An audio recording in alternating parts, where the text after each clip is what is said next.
This pursuit keeps Sean and his current training partner, Troy Zuccolotto, focused on their training. Zuccolotto is the current national champion.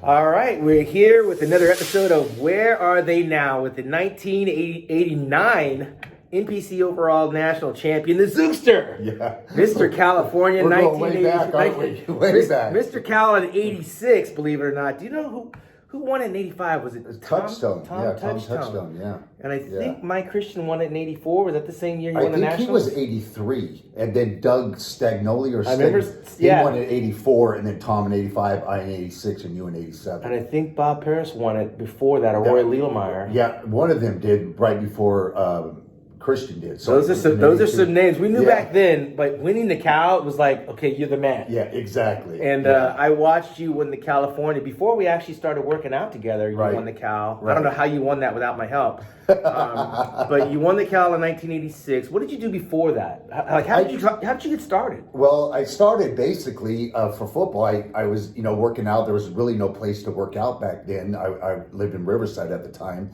and the only thing was there was the YMCA. Right. So I went in there and I met some guys that were big, and I kind of learned from them how to work out a little bit.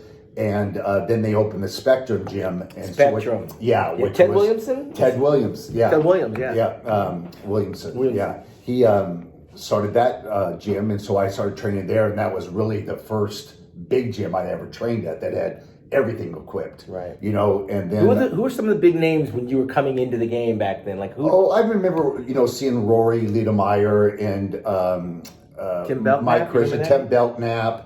And then, my first experience was actually going to Gold's Gym in Venice when I was over there on 2nd Street. That seems like a running theme. I just interviewed John Brown, who started me off. And it seems like once we visit Gold's Gym, it's a game changer. And Sean, when I went, it was, everybody was there. It was like, I saw Danny Padilla, the Mensner brothers, Tim Belknap, Tom Platz, just Barbarian, the Barbarian brothers, Danny Padilla, Victor Richards. Yeah, exactly. Yeah, it was just crazy, And I remember looking at them because I'd only seen people in magazines. Right. And I remember seeing the Mensner brothers train together, and I was like, oh my God, I've never seen anybody that big in my life. I just thought. What year was this?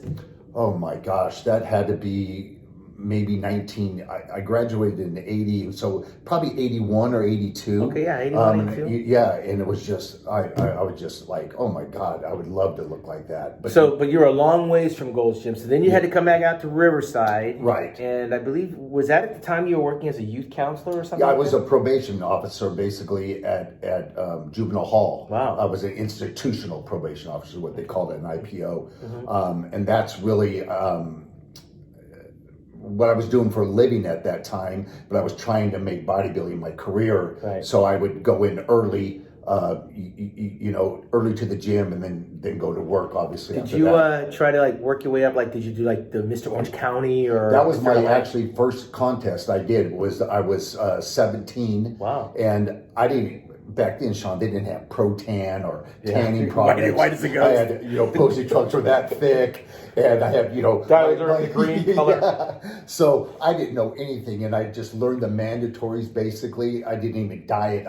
I'd always ate good, right? But I didn't really diet. I didn't know really what I was doing. And I went in the teenage Mr. Orange County, and I got second out of 45 people. And I was like, wow. Remember who won? Some little short guy that was just really ripped, and I had no idea what I was even doing. Right. Because back then, Sean, people really weren't that into it back, especially where I grew up. Right. There were some big guys, but nobody ever competed, and I just really got talked into competing, and I loved it, and the rest is history. I just So kept how did going. your family take to, like, because you started shaving your legs, looking at these guys in the magazines, and, you know, I mean, at some point, you felt kind of macho. I'm sure the girls looked at you differently, but what about the family? What was their role, if any? Sometimes family doesn't have anything to do with it. You know, Sean, I had a great upbringing. My parents are still married after 60-something years. They always showed me love and affection, and my dad was always positive, and he always said, Troy, you can be anything you want to be if you're willing to work for it. And so, you know, bodybuilding probably was not their first choice for me to do because You started eating them at house and home. Exactly. Yeah. You know, but they always supported me in everything I did, and I got successful pretty quickly. Well, wait, so let's fast forward a little bit beyond that. Okay, so they saw you having success, bringing home the trophies. Right. You win the Mr. California, which we all know that if you win the Cal, you're like the favorite to win the Nationals. Correct. Literally, it was almost like you were a shoo-in because the California guys, I mean, like I said, Bob Paris, Mike Christian before you, Tom Right. Touchstone. These guys were very good bodybuilders coming Right. up. So then you win the Cal. You go to the Nationals, what, 87? Was that your first time? that was my first time. The year That you was- won it, well, yes, and that's where I'm going to bring it current because then you and I hooked up. Right. I won the 87 California, and I think we ran into each other just through passing at Block's gym. correct. And somehow or another we were thrown together just training because I guess you were a big guy and I was coming up and we Right. started working out together. It was hit and miss at that time while we were getting ready for the Nationals because as I played 1987 back, I don't remember like looking forward to go train at the gym with you. I was training against you. I was going to Cal State Fullerton. Yep. I was working at Bulldogs gym Yeah, up there in Bulldogs, that's Glendora. right. You were training down here and somewhere along the way we both wound up at that show. I won the overall. What happened for you that year? Because that was also a year that Matt Mendenhall was in the show too. Correct. A lot of people didn't realize that. Right. Eddie Robinson was in that show. Right. The 87 Nationals was stacked, but you got lost in the mix. What happened? I got third. Behind Phil Hill, who won the heavyweights, and then Harry Dodich. Right. took second, and I was third. Which, you know, That wasn't bad. no, for my first time, I was happy. Of course, you always want to win, but you know, deservingly so. I placed third. Okay. I wasn't quite as sharp as I could have been. For whatever reason, I just didn't dial myself in properly. But third, I was happy with that. You know, and then Phil Hill, who I'd never even heard of before, comes out of nowhere, and I was like, who the hell is this guy? Yeah, none of us saw him coming. The East Coasters knew who he was. He was coming up, and also Vince Taylor was in that show coming off the AAU championships. He actually won the AAU of Mr. America, Vince Taylor did. Oh, I never knew he was over from there. the AAU. And then we fast forwarded to 1988. Did you go back to the Nationals? Because now I'm a pro. I'm out of there. You're correct. No, I did the USA that year. In 88. In 88. That was in Vegas, and that's the year John Defendis? Defendis won. John Defendis. Yeah, great guy. I love John. Oh, calm down. Yeah. He's one of your number one fans. He's a great guy. He really is. He's a smart guy, and you know, I didn't know him at all. I just remember him growing up too because he was, you know, he came after a long You layoff. got second to him in that Second, show? yes. Wow. He won, and I took second. I think Aaron Baker was third. Is that in Las Vegas? That was in Vegas in '88. Yeah. And me and John, I mean, it was neck and neck, and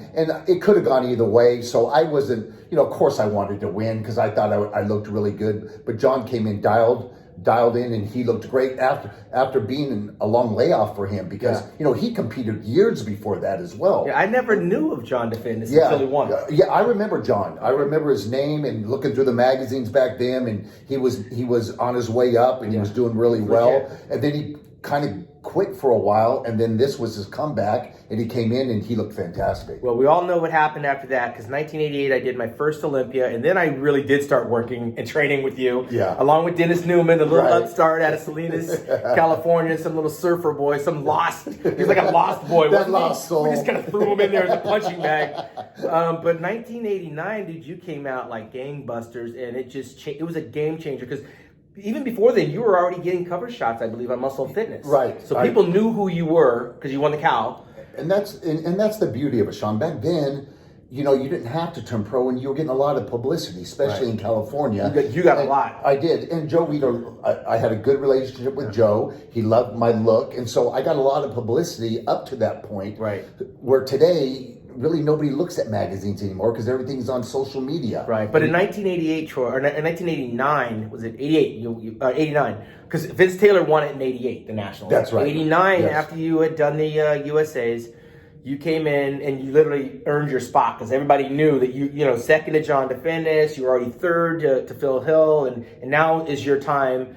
You turned pro, and this is at a time where you were living in an apartment. Did you have your 2 daughters already at that stage? You were already married. I had my first daughter because I won the Nationals in '89, and Jordan, who's my oldest, who's 31 now. Did you have her on stage? She was 11 months old. Okay, yeah, I remember you taking some pictures with her, which was cool. Right, yeah. Because I remember you and I used to go to Block's Gym, and then we switched over to Gold's Gym in Fullerton, and we were banging back and forth. But it's very foggy for me because after you turned pro and won the Nationals in '89, I was in timeout that year. I couldn't compete in the Olympia. Right. A lot of you don't know I got suspended in 1989 because I got injured training for the Nationals. Thanks, Wayne D'Amelia. And so this is the year that I was able to help you train for that show. And then you turned pro. And in 1990, I came back for the Ironman. Correct. And went into the Mr. Olympia, which was drug tested. And this is the arrival of the WBF and Vince McMahon. And this is kind of where I almost lost track of you for a while because you were one of the 13 that actually signed with Vince McMahon and the WBF. Take us back through that process. You're the reigning national champion. 1990, Al Q. Gurley comes and wins the Nationals. Right. And then you wind up taking the trip to Stamford, Connecticut. Right. And you met with Vince McMahon before I did. But tell me how that went for you. Well, Tom Platz originally contacted me and told me about what was going on, and then I got a call from Vince, and so yes, I flew out there on MGM Grand. First class. Oh, it was amazing. Got the cookies. And as a bodybuilder, Sean, we never had that kind of treatment. Did. You're right. And so for me, the whole thing about this, Sean, for me was whether I was going to be Mr. Olympia or not. Probably not, and I didn't desire that so much. I think I told you weren't, but go ahead. Okay, yeah. But even if I just didn't have the desire. My whole thing was I wanted to make money at whatever I did. And you had a family. And I had a family, and I knew bodybuilding wasn't going to get me to the level of finances that I wanted. It's short window, and it's very short, and there's somebody always new coming up that's going to be better sooner or later. Mm-hmm. And I wanted to establish my career, so I wanted to win the California and the Nationals. And you did that. To stepping stone to a better career and do something else with it. And when Vince came calling, he offered me a lot of money, and for me, it was purely business. Well, let's get to the brass tacks. I believe he offered you $250,000 and $275 for a 2-year deal. I got $250 the first year, $300 the second year, and $350 because I signed a 3-year deal. Right, and this is 90, actually it's like 91, 92, 93-ish. Right. Somewhere in there. Yes. And I remember you came back and we talked. And you told me he was offering you more money than he was offering me, and I got third place in the Mr. Olympia. Sean, look, come on, look at me. Of course, I'm more marketable. Of course, that hurt. I'm gonna get more. It hurt. I said, take Troy. You can have him. So it was a crossroads, and the good thing is we were able to communicate because I could kind of measure what my next plan of attack was going to be. That was a lot of freaking money back in those days because we were coming off of a recession. So it's a lot of money 90. for a 23-year-old now. Yeah, it I is. mean, back then, that's a hell of a lot. I remember you bought your house in San Clemente. Right after that, you bought these 750 or 780 BMW, and the 850i when it first came out. Everybody was pissed off at you. It was like you hit the big time, and then suddenly, as quickly as the WBF came, it was gone. You've always had an issue with your white blood cell count, right? You said that you've always had my red blood because you were susceptible to. I have a gene called factor V, which puts me in a higher risk of blood clots.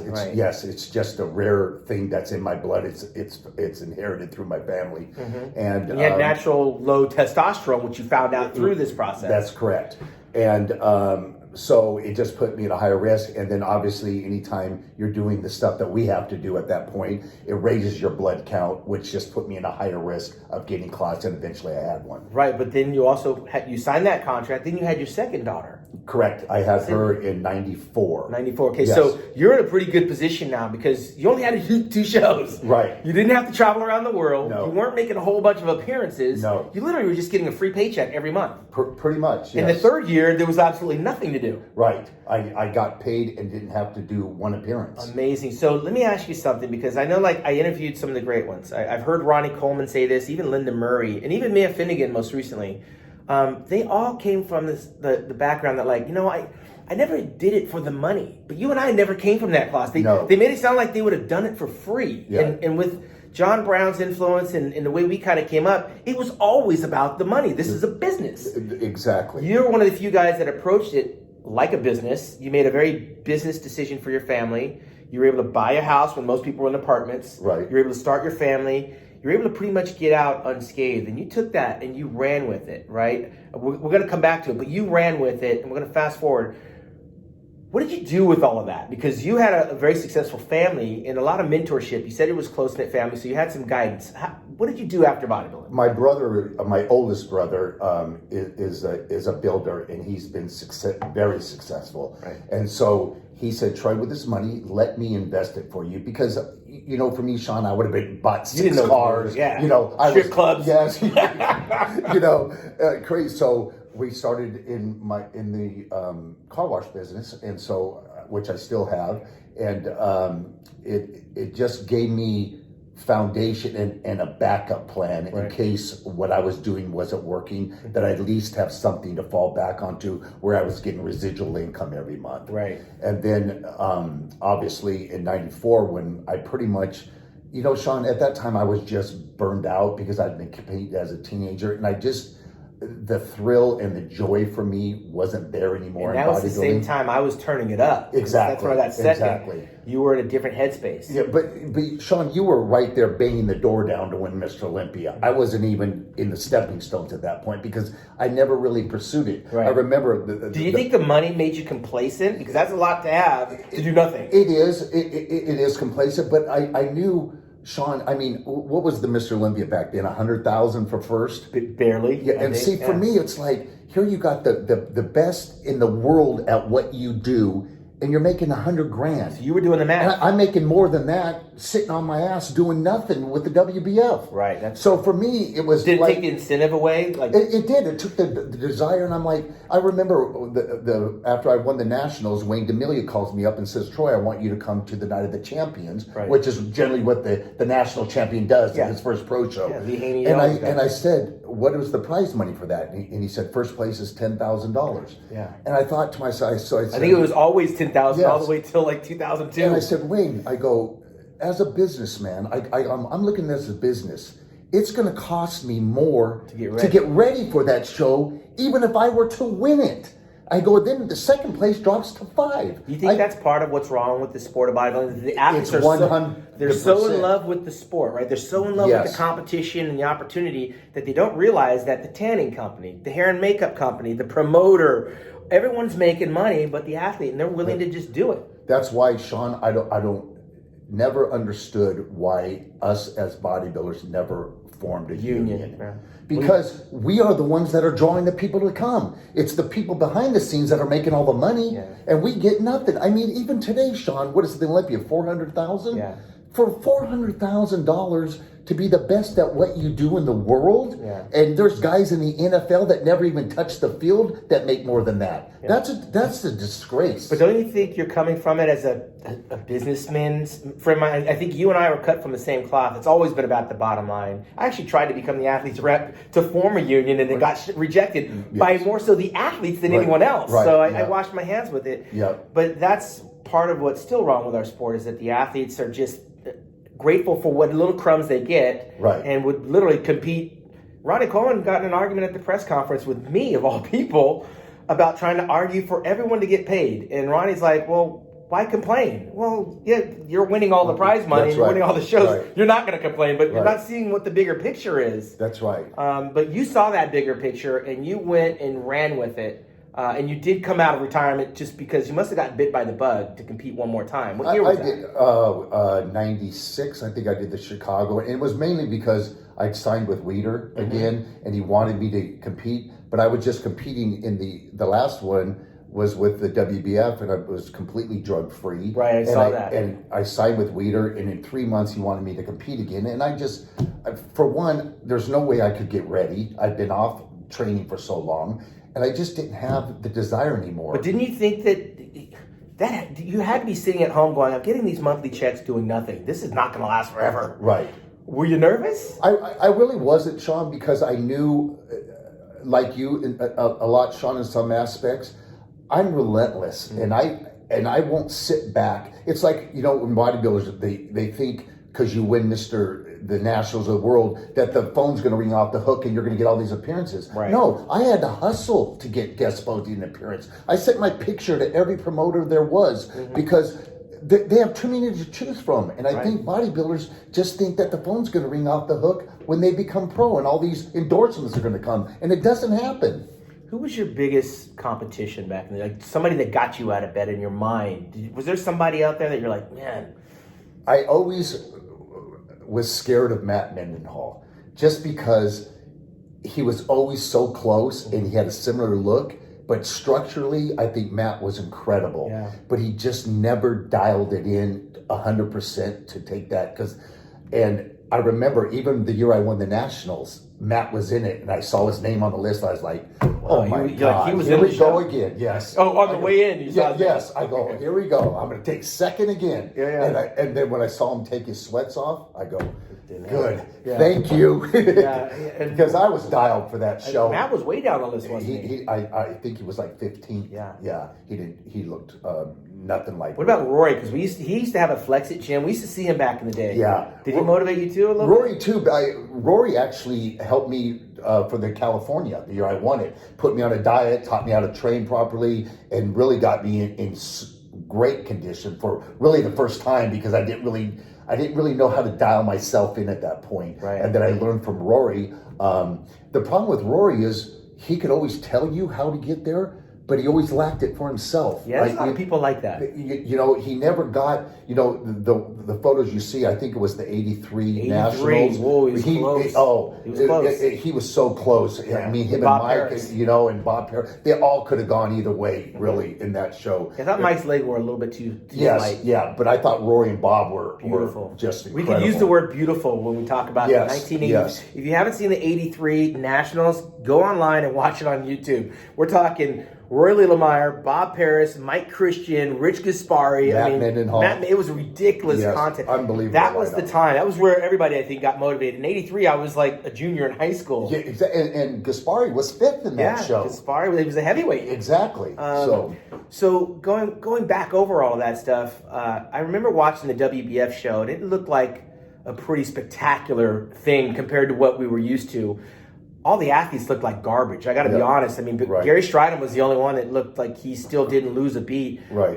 The guys got drug tested. Yep. God rest his soul. Vince Comerford, who's passed on, and David Dirth, the wild child of bodybuilding. They both have passed on. But they had some personalities. I mean, Jim Quinn, was he the future? The future, and then crazy Mike Quinn with the dogs. Yeah, Mike was Iron Mike Christian, right? Yeah. We had Jetman Tony Pearson and the flexing Dutchman Barry DeMay. Yeah. That had to be a good time. Were you guys close? Yeah, we really were. We all had a good time together because we really knew it was just a business at that point. It was really not competition because they kind of told you basically where you were going to be. Yeah, I think it was based on the pecking order. However much money you made is where you placed in the line. Exactly, yeah. But a lot of guys wind up doing recreational drugs and screwed themselves up. And that's the problem, I think, Sean, a lot of times when you've had no money really, and then all of a sudden you get this money. With no mentorship. And you have no consequence for it because there's one show, and the rest of the time these guys are out partying, doing stuff, and just having because they have a lot of money to do it with. Yeah, we've seen it happen. I remember Barry DeMay went out and bought a Porsche 911 I remember Carrera 4, and he rolled it on the freeway, no insurance, $100,000 Porsche. Thank God he survived. Yeah. But it was a total loss for him. And that was a lot of his, I think he got like $300,000 a year for that. Yeah. Mike Christian went through some serious problems during that. As a matter of fact, I think I watched the second WBF show and he struggled through his posing routine. And Mike was an idol of ours, right? Oh, yes. He was 1984 is when I won the Team California. He won the Open Nationals that year. Right. And he struggled through that because to whom much is given, much is required, right? And so some guys didn't fare very well. No. Did you guys like connect with each other, or were they just doing their things and you came together once a year? Well, we kind of connected outside of being together. Basically, like I kept in contact with them. I talked to Gary Stridham a lot, and Barry and Eddie Robinson and Jim Quinn and those type of guys. But we only saw each other one event, or if certain of us were scheduled to do appearances throughout the year. Right. So I might be with Eddie Robinson and Jim Quinn at one appearance, and Gary and Barry might be at another one. So did I ever tell you why I didn't go? No. I mean, besides you making more money than me. I'm like, he's making more money than me. But Sean, I think, but I think for you, it was more of your legacy in bodybuilding, and that wasn't going to give you a legacy. Yeah, that was wasn't the WBF, right. And you were so close to being the top. top. Yeah. So for me, I understood why you didn't go. Right, and I also, when I got to the boardroom and sat across from Vince McMahon and Tom Platz, and they offered me $225 the first year, $250 the second year. But me knowing you were getting more, I was like, I couldn't get my arms around. We didn't even have a chance to compete as pros together. But I was also coming off a third in the Mr. Olympia, and I just thought, okay, we'll take all those guys out, and it just makes my job a little easier. I mean, Haney was going on his 7th title at the Olympia. He couldn't do it for much longer. Right. But part of what I didn't like was the idea that you're going to place where you make the money. So Gary Stridham got the biggest contract, 3 years, $400,000 a year, $1.2 million. And of course, he won both of those shows. Right. He didn't look drug tested to me the second year. Did he? To you? He looked natural? He didn't to me, but I love Gary, so I don't say anything. Well, listen, if he was drug free, that's the best drug free ever. I think next to you, it's about as best that I can see anybody. Yeah, but for me to get my arms around that, I had beaten Gary Stridham at the Ironman in 1990. So I thought, you're offering him literally twice what you're offering me, and I beat your number one guy. It just doesn't smell right. It doesn't pass the sniff test. So that disenfranchised me from the whole WBF thing. Right. The only reason I stuck around to watch it was because you were actually competing. I wanted to see what it was. But they had their hand. They were headed in the right direction. I mean, it was a production. What was your name, by the way? The Zookster. The Zookster, right. Because you had the Surfer Boy California thing. And it was kind of cool to watch you come out of the surfboard. I'm like, this guy can't surf. He just has blonde hair. Too big. I can't get up on the board. But with that thing, did you guys really think you were going to be the next WW wrestlers type guys? When we first went there, that was the whole approach, was to give us all caricatures and basically do what the wrestling was doing. It fit your personality. Yeah, I mean, and we all had a different personality. And I think if the issues that Hulk Hogan went through that time and where Vince cost us the drug test, I think it could have been successful because Vince had the money to do it. Right. He's the only one that ever rivaled Joe at that time. Right. And essentially... It made Joe dig deeper in his pocket. To give people contracts.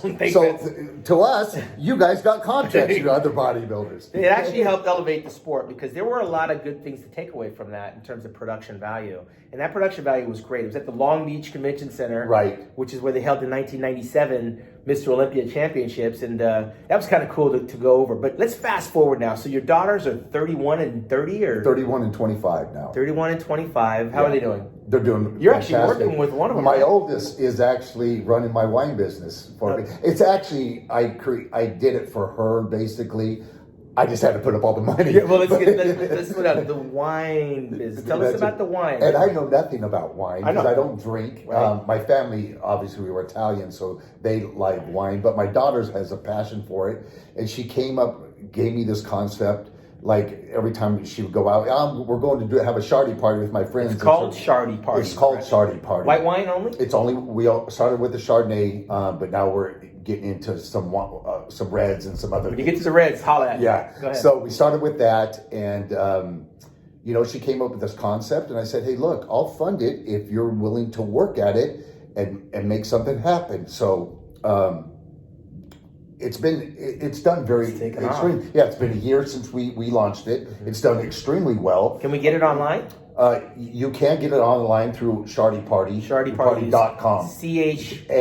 CHARRDDY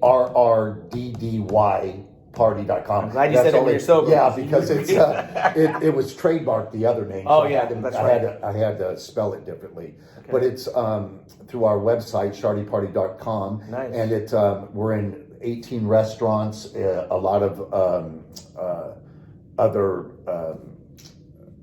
wine places that sell it, Bevmo and places like that have it on there. So it's done really well. And how's your youngest daughter, Sydney? She's I like the name because that's where I did the Junior World Championships in '85. She is a behavioral therapist. Nice. So she graduated from college, and so she works with autistic kids. Okay, and I got 2 autistic nephews, so I know a little bit about that. Victor Martinez has a couple autistic kids as well. Huh. He does a fundraiser and raises money for the autism. But what are you doing now? So here's the thing. A lot of people are like, man, what's Troy doing? Why do you walk away? You had this vibrant personality. Dave Lieberman's your biggest fan, besides Lonnie Keeper.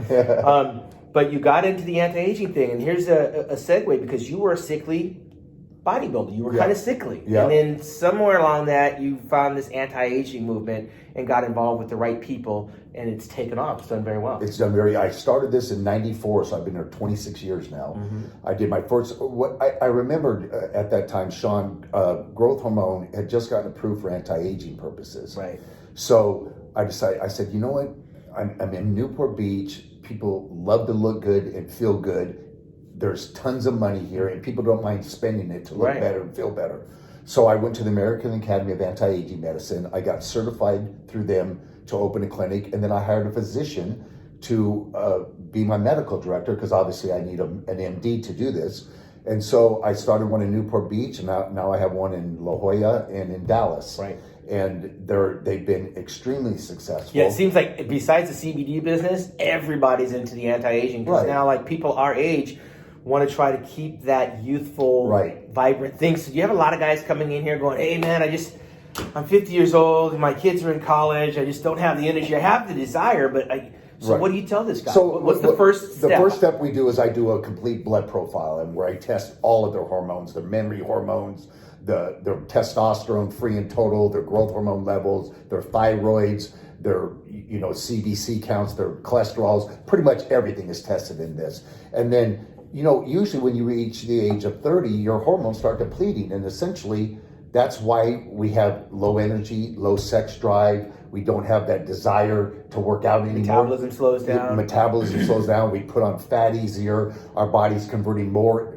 testosterone into estrogen, so we start to get the pop bellies. Our muscles start to sag. So what our objective is to do is to replace those hormones as you age and get them back to when they were optimal, like in your 25. How much does that cost? I mean, if I'm coming to you and I go, hey, dude, fix me up. What am I looking at? 12-week program? I'm looking at... Well, it's something, Sean, that's ongoing, because what happens is your pituitary gland quits producing it at that rate. Okay. So in order, let's say, Sean, you came in me and your testosterone was 300. Is that good? That's low. Okay. Ideally, we'd like to see you between 9 and 1,200, because that's when you were at your optimal levels. So I'm 54 years old, and you're going to take me back to my youth? To your youth, to try to get, because then, Sean, you can still maintain muscle mass, because with low testosterone and low growth hormone, I don't care. I'm doing all right. I'm 220. I can see you're very low. I got high body fat. The muscle mass. Well, essentially, Sean, that's what happens is we start to accumulate more body fat because we're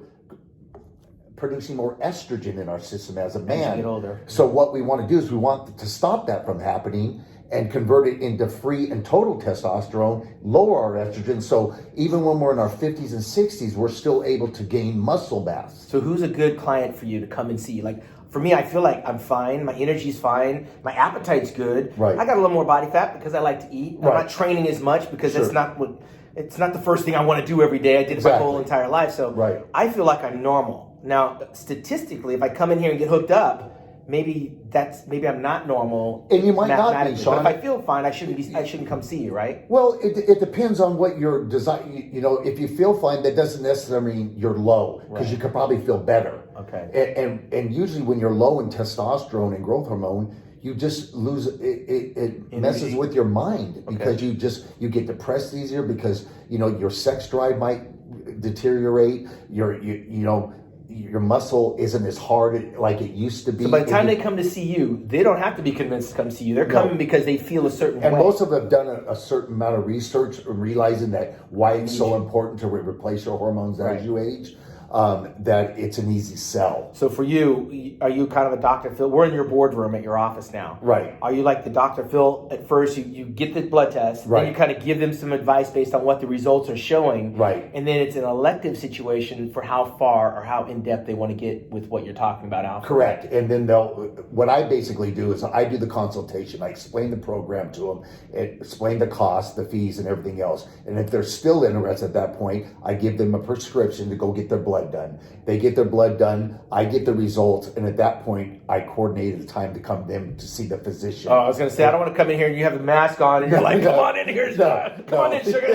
I don't want you operating on me. But you do a little bit more than that. You actually do like liposuction too? We do everything here. I do stem cell, I do Botox, fillers, fat removal, lasers for men. I mean, I do, if there's anything that has to do with beauty or fat removal or making yourself look better, we do it here. What about the age? I mean, do I have to be a certain age to come in here? No, I have some people that are 28 that are just low in testosterone. Okay. So if they're low in testosterone, I legally can prescribe it. But are you giving them a shot or a pill or a lotion? We do either. Some people... For me, I prefer the cream because it's easy. You don't have to inject yourself. You just rub it on twice a day, and that works. It works amazing. Wow. Yeah, it really works amazing. What about the whole CBD thing? Is that in your wheelhouse too? Yes, we do. I have a whole CBD line as well. Can I come in and get some weed? Do you sell weed too? We don't sell weed. I sell all the products like the droppers that you put underneath your tongue, the patches that you put on, the creams that you rub on, that kind of stuff. I don't sell the actual weed. Okay. Do you smoke weed? I do right before I go to bed. See, I've never tried pot my whole life. Wow. And then my daughter said, you ought to try this. Your daughter goes, your dad, try this. Pops, try this. I got the wine, try this. You got a real party going on. Tell me how this happens. So because Sean, and I'm certain you have the same thing, but we train so heavy and for so many years that my body just hurts. My knees hurt, my back hurts, and I have a hard time sleeping sometimes at night. So my oldest daughter said, Pops, you ought to really try CBD. Okay. I go, well, I don't want to be high and all that. She goes, no, CBD does not get you high. It just helps with your joints and tendons. So for the people that don't understand what it is, when you say CBD, am I looking at some kind of liquid or some kind of gummy bear? From what, and I don't know a whole lot about it, but there's two kinds of strain. There's CBD and THC or something like that. THC is the one that gets you high, in other words. The CBD is used for more medical purposes. Okay. So it gets the joints and tendons. There's a lot of different forms though, right? There's lotion, there's chewables, there's brownies. You can do it in all different kinds of form. And I do that basically because it helps me feel better. Right. It helps my joints feel better, and it helps me relax at night because those are all the things that my brother used to say in the 80s. Right. When my mom would walk in or my dad would walk in and he's smoking a joint. Right. That didn't fly. Yeah. You couldn't get away with that. No, I watched Mike Tyson's hot boxing on YouTube. He's in there smoking weed with all these world famous personalities. Right. It's so socially acceptable now. Well, look at Arnold. Remember in Pumping Iron, he's smoking Arnold was weed. doing that in 1975. Right. But my point is that if I walk into a party, Troy, and I see a few people smoking cigarettes, okay, that's one thing. And you walk through another room, and you walk into a room full of weed, you kind of go, man, these guys are smoking weed. Yeah. You walk into a room and they're smoking meth, you're going to have a problem with that. Exactly. Your daughter's like, Dad, you should try smoking this. Yeah. And you're okay with that? When it became legal, I said, it's legal now. Let me try it to see it can't hurt. Okay. And all the research that I've done, it has no side effects whatsoever, and everything about it was positive. Right. So I said, what's worse, drinking or doing that? This is something that's grown, and it's not unhealthy to do. It seems like the world-class athletes were ahead of that curve. Right. A lot of athletes were getting suspended. Right.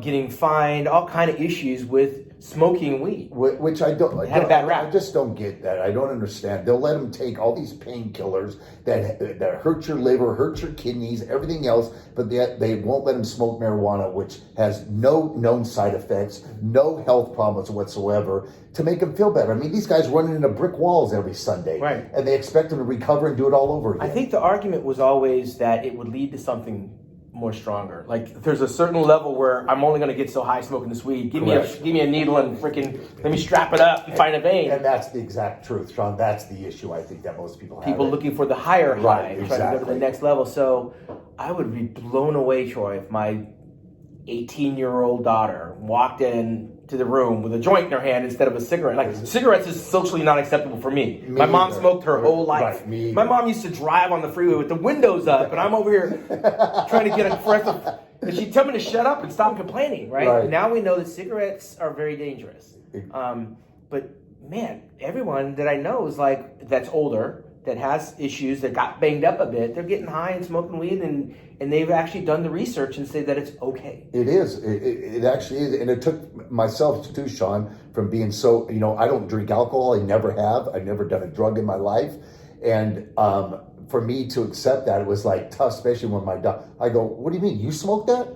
She goes, yeah, it helps me. And I had a hard time with it. Yeah. And but the more I've learned about it, the more I got educated on it, it actually has some really good health benefits. Are there addictive effects? Like, are you smoking every day? No, because if I don't smoke it, I might stay awake longer. Okay. It doesn't help me sleep. What I like about it, Sean, it makes my joints and tendons feel better, and it helps me when I get home at night. Because I always, Sean, I'm up at 4 o'clock every single morning. Why are you up at I go to the gym. What's happening at 4 o'clock in the morning, Troy? Well, I go to the gym. I get there at 5. I'm done by 7. Wait, you still go to the gym? Every single day. Yeah, every day. Really? I just I do my. What are you doing? Are you cleaning? It's called my Hollywood workout. Are you cleaning the gym, Troy? You go to the gym and clean it, and then what? You watch other people work out? I watch other people work out. No, that's good though. You're still working out. I've really never stopped, Sean. So I go every morning. Just, because I want to stay healthy more than anything. I don't care to be big. You're in the business. Like you're in the anti-aging. Yes, and I'm, I got to sell the part. I got to look it too.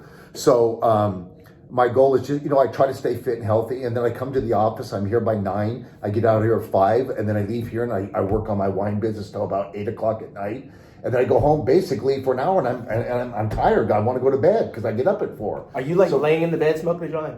No, just probably I do like a couple of hits off of one of those little pens, or I'll do it in an oral, like a gummy bear or something like that. But it certainly does help me sleep at night. Yeah. And so what else do you do for recreation? Because I see you fly jet setting, and you're a gambler, man. You go to Vegas, and you gamble a little bit. I see you at the tables doing your thing. Well, that's my. You got these $100,000 watches on and shit. Well, that's my vice, Sean. I've always, even back then when I didn't have money, I loved to gamble. Yeah. It's just something for me that's a rush, and now I took it to a level where it's.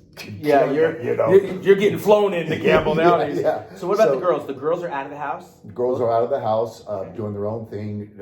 Jordan, again, working for me, and then Sydney doing the behavioral. What do you do for recreation then, besides the gambling? Because you're good.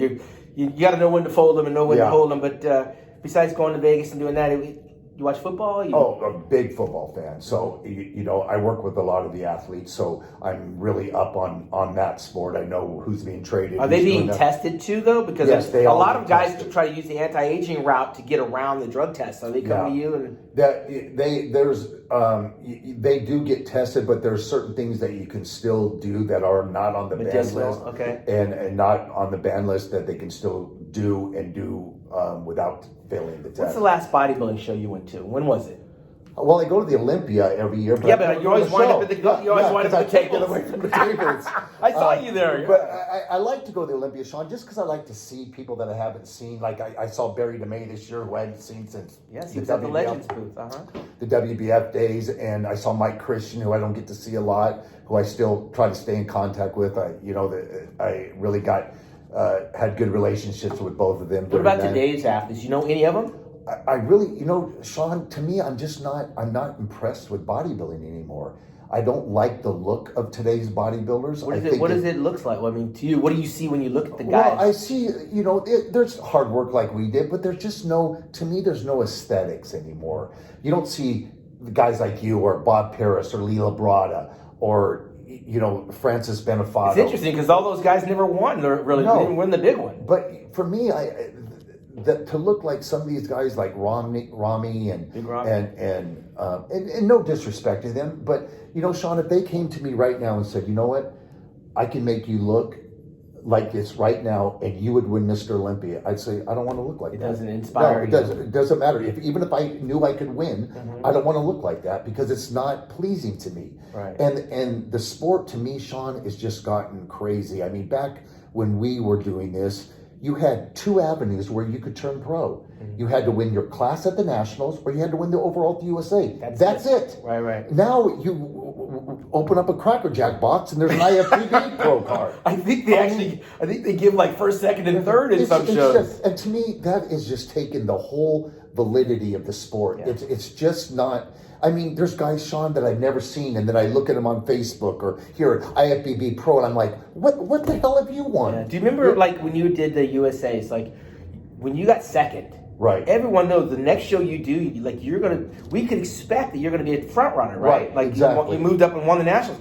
Going into the 1983 Nationals with Rory and Bob Paris and Mike Christian, you knew the next national champion was in that lineup. Exactly. But now they're taking like first and second. First and second. And so the following year, the guy that took third is the guy that's going to be the favorite, and nobody even knows who that is. Exactly. It does have a waterdown effect. And there's just too many classes now. I mean, for me, it's just not. You're not really inspired. It doesn't inspire me What about the anymore. bikini? Do you like watching the bikini? That's the most inspiring of all. I mean, I'd rather watch the women. I mean, or even the classic physique. I think is much more on our lines. I like that look much better because they look sculptured and they look good and they look healthy. What do you think the highlight of your bodybuilding experience was? Like where it just stands out. It's that one time where it's like you're in all your glory. Like for me, and I got to take it back. For me, I want to say it was the Nationals because that opened the gateway for everything else, right? Yeah. But I can say that because I went to the Nationals by myself. Right. I wound up with Victor Richards sleeping in my room. I don't know how, but he snored like a freaking beast. I met Stacy Kaufman from Pro 10. I met a lot of great people. I mean, that's where I really kind of arrived, right? 87. But I think for me, my crowning achievement was arriving on the Olympia stage in 88 in Los Angeles in front of my hometown. I looked like shit. I was like in the middle of the pack, but I had a front row seat to the Super Bowl of bodybuilding, and that's where I go, okay, now I've got to get serious. What was that moment for you? Like you, probably winning the Nationals because it was, even with the USA and the North American, the Nationals was still the most prestigious amateur title there was. Yeah.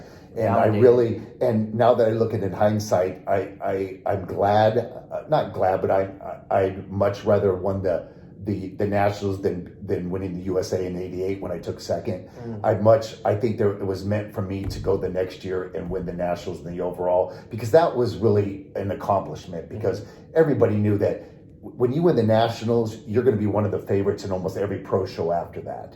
You know, and I think that was my highlight. And actually, if I look at it financially, signing with the WBF was a big deal to me because, you know, Sean, I got paid money like a real athlete. Yeah, that's what I missed. I missed that window. You know, I got paid like, hey, all this hard work that I've done, I'm getting paid for it, and I'm still young, and I'm making this kind of money. Yeah. So for me, all that money enabled me to do other things with it to get where I'm at now. Yeah, do you see that? I mean, and there's got to be a lot of bodybuilders from your time that may not have parlayed into success like you have, that wish that would have remained as a viable option to actually get paid and treated like a professional athlete. Because right now, it's a very independent sport. If we're getting money, we're independently going out finding these little deals, and we have to go out. It's a hustle, right? Sean, you have to hustle every day. Yeah. Because you're not willing to sit down. Right. The problem with most bodybuilders, Sean, they're so focused on just, the contest. Okay, I gotta train, I gotta eat, I gotta sleep. I gotta train, I gotta eat. And I get that. Yeah. But you're one-dimensional. This is just such a short career. You've got to sell yourself because when you retire, you still got half your life to live. Right. And I don't want to live in an apartment with 5 other guys because I can't afford to live on my own. Figure it out. Yeah, I knew that from the beginning that this is a short-term deal for me. Whether I win Mr. Olympia or not, I don't care at this point. Right. I just want to use what I've done and make money at it. And that's wisdom. Like you said, you had a good nucleus around you when you jumped into this sport. A lot of guys don't. A lot of people leave home and they conjugate with like-minded individuals and do their PlayStation stuff. And then the next thing you know, they're competing and they're shopping for the Louis Vuitton bags and the biggest rims and the nicest cars, and it's fleeting. So wisdom has brought you to this end. If you had some advice besides kind of setting yourself up for the future. For the guys that are competing now, what would you tell them? I just won the nationals. What are you going to tell me?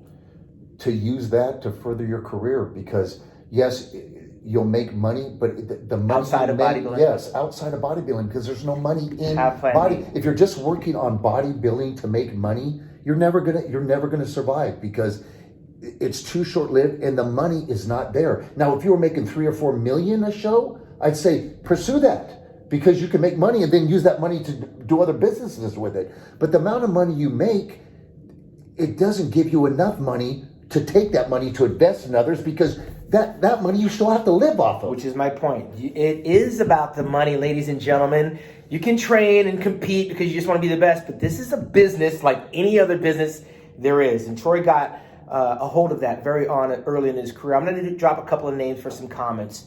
You had already mentioned John DeFitness. What about John Brown? He was my mentor. He got me started. You remember John Brown. He is the funniest guy. I told you to ask that story. Yeah. He'll crack up over it. But John was one of the first guys that I knew. You know, when I was 18, I actually think I commented on one of your posts that I was training at Star Gym, and John was there. And I got to work, and he knew who I was because I won some local teenage shows, and he was actually there being a celebrity in the audience. Yeah. So he remembered who I was, and so I trained with him, and he trained crazy, and I'd never trained like that. I was his training I was was like, bananas. oh my God, this guy's crazy. Is this Everyone what it says takes the same to get? thing. But more importantly, I loved John's personality. He was just so fun and funny to be around. And then he took me to his house, and when you mentioned the hamburger helper, that was the exact thing that he made for me at his house, and he had like probably 150 trophies in his living room from all of his accomplishments. And I thought, God, people don't believe he ate like that. People don't believe it. That's true. Lucky Charms and that. I mean, John could have been probably even better if he ate right. Let me ask you about Ronnie Coleman. I mean, I know you didn't know him, but what is your perspective on watching the rise and the change in Ronnie Coleman? I have two things. Sad for the way he had to sacrifice his body so much to where he's at now. The pain and all this stuff. I wonder, I mean, to me, he's one of the greatest ever, because, I mean, let's say it, as far as muscle goes, I don't know if anybody's ever achieved that kind of muscle. And never will, probably. I mean, he's just a freak of nature, strong as an ox. Once in a lifetime. Yeah, I mean, you know what's funny? He was in the Nationals the year I won it. And he was... You didn't know it. I didn't know it because, and everybody claimed he was drug-free, and I look at his body and I go, I would say he was, because you could still see the shape and the lines, but he just didn't have that grainy, rock-hard look. And so I could tell everybody, I beat Ronnie Coleman. But he, to me, one of the best ever, just looking at pure muscle and work and dedication. My hat's off to him. But I wonder at the end of the day if it was really worth all that he has to go through now. Yes, he made money, but Ronnie's, in his early 50s. He's not that old. And to be in a walker or a wheelchair, Sean, I don't know if winning $10 million is worth that. What about Flex Wheeler? Because I saw him at the Arnold Classic. He seemed to be embracing his situation. He was in a wheelchair. He sounds like he's got a second bite at the apple. He sounds like he's going to be like a spokesman for wheelchair-bound athletes. And I'm glad to hear that, because I myself, Sean, don't know if I could handle it that way. I didn't think he would be able to either. And I am surprised he did. But I talked to Flex briefly, and he seemed, at the first time, he seemed like, hey, I want to put a gun to my head. Yeah, he's been there before. And I said, hey, there's more to life than that. And I think he's accepted it. And it's got to be hard, because to me, Sean, when I look at Flex structurally, I think he's one of the most perfect physiques I've ever seen. If you just look at him structurally, he should have a Mr. Olympia title. No question, because if you just look at his small joints, his round, full bellies, small waist, his proportions, he's like a bigger version of you to me. I mean, he just is. He had a perfect physique, and it's sad that he never won it, because I think he should have won it. What about Dexter? He's 50 years old, and he did win it. Amazing what he's done it for somebody his age. I mean, I remember when I was 50 and just trying to That's a maintain long time muscle. ago. Yeah, not that long ago, Sean. I'm not. Yeah, I'm still 57. So He's battling father time pretty good. yes, and still for him to even compete at that age is phenomenal. Yeah. I don't know how he does it, and to do it for that longevity without having some type of injury that takes him back from that, because you still. You know, Sean, when you're 50 and you're 25, your bones and joints are different. Right. And for him to be able to still train to get that and keep that density, he's still got to be lifting heavy. And for his body to be able to do that and still look and skin be as tight as it is, that's remarkable. So if we could change one thing about bodybuilding, what would it be? I think they need. One, I think they should give more to the athletes. I think the athletes should be paid more, because I know these promoters and the people that are putting on the shows are making a hell of a lot of money, and they're making it from the athletes. If I was an athlete today and I had a voice like, so the guys that are on the top now, which I don't even know who they are. Remember, none of them talk. Yeah. None of them talk. None of the athletes say anything ever. No, and I think that's where they make the mistake, because if they band together with a voice, they could dictate, I'm not going on stage until you pay us what we're worth. Then the promoters aren't going to make any money. They're not going to have any shows. That's what I would do. You think it should be $1 million prize money for first place? The minimum. $1 million to the money that these people are making, and I know what they're making. They're making a hell of a lot of money. Is a drop in the bucket to them, and for them to get more people excited about it. I mean, Sean, really, how do you get excited making $400,000 a year to be the best in the world? Now, if I was 10th place and getting $400,000, I go, okay, that's not bad. I think 10th place gets 10 grand. That's what I mean. It's like, here you train all year for that. You put your body through hell. The financing, the cost, the sacrifices that you make to make $400,000. Can we get Youth Tech to be a sponsor of the Olympia this year? Youth Tech longevity. I would be more inclined to sponsor it if it went back to the way we used to have it. A different look. The different look, because that's what when people. So it's the judging that's really the problem. I think it has a lot to do with it. I mean, are the physiques that you like, are they there, or is it the judges picking the wrong ones? To me, when I look at Phil Heath, I think Phil Heath looked better 4 years ago. Right. When he started to get too big, I think it took away from his beautiful structure. Can we say that about most all the Olympia winners? Dorian Yates getting too big. Exactly. Phil Heath getting too big. Ronnie Coleman getting too big. Jay Cutler. I think Jay Cutler was the last. Line. Yeah, because he still has some aesthetics, and then after him, it just started getting. But they keep getting rewarded. They get rewarded for being bigger and freakier. I mean, I look at some of these physiques, Sean. They don't have that separation and that detail. They're just big, round muscle, and you don't see those like the outer bicep lines, because it's all filled in with the crap they're putting in their bodies these days. And what's weird is that I don't think some of today's fans, they won't have anything to compare it to because they don't see it. No. You saw it. I saw it. We witnessed it back in the day. The magazines aren't there to validate what you're talking about. Exactly. And across the board, there's no athletes up there displaying it. Right. But we are seeing glimpses in the classic physique division. Right. Those guys are a little bit I look thinner. at some of those guys and I go, that's what I look like when I won the Nationals. Well, you kind of look like that now, Troy. I got to wrap this up. I've been talking to you all weekend. We can come down here to the Youth Tech Longevity Center in Newport Beach. If you want to reach Troy, you can send an email to Troy@youthtech, YOUTHTEK.com. And if you want to have a shardy party, hit me up, because I'm about to walk out of here with a case of white wine for the Zookster. We did another one right here at Where Are They Now? He's still kicking at the ripe old age of 57, I believe. 57 years old. 57 years old, still doing big things here in the sport of bodybuilding. For all you guys out there, all your anti-aging needs, let me give you a strong endorsement. I don't work with Troy, and he doesn't work with me. This is it. This is free. This doesn't cost anything. But if you want to get fixed up, come down here to Newport Beach and give Troy a big shout out. Thank you, Troy, for coming on Where Are They Now? For Digital Muscle. Looks like he's wearing a slingshot. Other side, Ron. Yeah, what a rapport he has with the capacity talking. Audience loves him. Yeah, he's a winner. Ravioli abs, Bobby. Ravioli abs. I love Mexican food. Like your pardon? And again, the Zook with a tremendous performance here. Yes, there's your winner. What? There's your winner. I'm going with him. I'm going with Tony Zucchini, win the lotto, whatever. Troy Zuccolotto, Bobby. What? Troy Zuccolotto. I don't care if he won the lotto or not. I'm going with him. He's going to win it all. What you said about every single competitor today, including that young